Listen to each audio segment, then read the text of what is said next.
Hi everyone, this is Victor with Elk Owen Hobbies. Just want to do a preview the new blade Mcpx BL.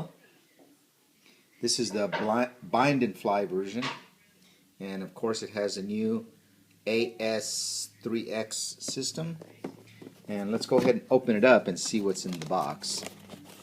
I've already gone ahead and just cut open the tape, and got the,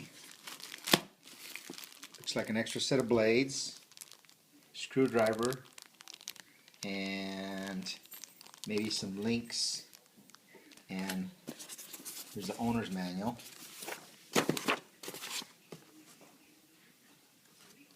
And the helicopter.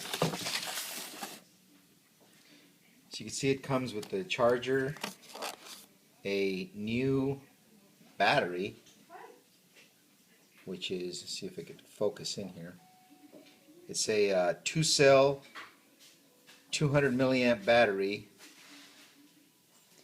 and there's a new brushless Mcpx. This is a brushless motor, you can see it in there, and then it also has a brushless tail rotor also. And I'll bind it and give it a test flight and see how it performs.